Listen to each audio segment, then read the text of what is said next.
Hello বন্ধুরা, কেমন আছো তোমরা? নিয়ে চলে এসেছি নতুন একটা ভিডিও। এটা হচ্ছে লাঞ্চ বক্স সিরিজের পার্ট 3, যেটা হচ্ছে আলু টিক্কি বার্গার।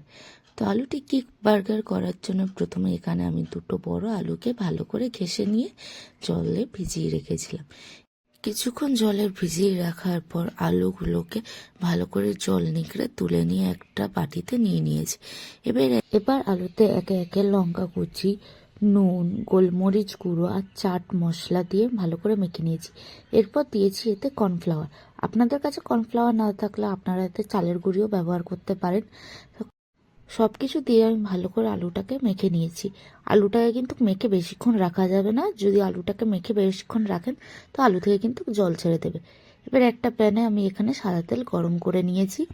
এবার আগে থেকে মেখে রাখা আলু একটুকুনি হাতে নিয়ে গোল করে টিক্কি সাইজের শেপ দিয়ে আমি একে একে প্যানে ছেড়ে দিচ্ছি। প্যানে ছেড়ে দিয়ে একদম হালকা আছে আমি আলুর টিক্কিগুলোকে ভালো করে কিন্তু ডিপ ফ্রাই করে নেব। আলুর টিক্কিগুলো ডিপ ফ্রাই করা হয়ে গেলে আমি আলুর টিক্কিগুলোকে এবার নামিয়ে নেব। আমি এখানে বার্গার ব্রেড নিয়েছি। বার্গার ব্রেডটাকে আমি মিডিল দিয়ে কেটে নিয়েছি। এবার আমি প্যানে বার্গার ব্রেডটাকে হালকা করে ভেজে নেব। আপনারা চাইলে এতে বাটার দিয়েও ভেজে নিতে পারেন। আমি দু সাইড ভালো করে ভেজে নিয়ে ব্রেডটাকে তুলে নেব।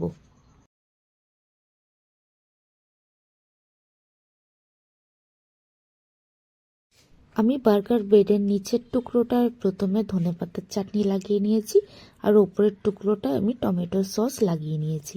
টমেটো সস আর ধনেপাতার চাটনি লাগানো হয়ে গেলে ধনেপাতার চাটনি লাগানোর সাইডে আমি দিয়ে দেবো হচ্ছে আগের থেকে গোল করে কেটে রাখা টমেটো। টমেটো দেওয়া হয়ে গেলে এর ওপর আমি দিয়ে দেবো আলুর টিক্কিটা। আলুর টিক্কি দেওয়া হয়ে গেলে দিয়ে দেবো গোল করে রাখা পেঁয়াজের টুকরো। পেঁয়াজের টুকরোটা দেওয়া হয়ে গেলে বাকি অর্ধেক ব্রেডে যেটা টমেটো সস লাগানো ছিল সেটা আমি এবার ওপরে দিয়ে দেবো। এইভাবেই তৈরি হয়ে যাবে আমাদের হচ্ছে আলু টিক্কি বার্গার। আপনারা খুব সহজেই, কিন্তু বেশি সময় লাগবে না, একবার ঘরে ট্রাই করে দেখতে পারেন। খেতেও কিন্তু খুবই ভালো হয়। বাচ্চাদের জন্য খুব ভালো একটা খাবার। আজকের জন্য এইটুকুনি। দেখা হচ্ছে নতুন একটা ভিডিওতে। ততক্ষণের জন্য বাই।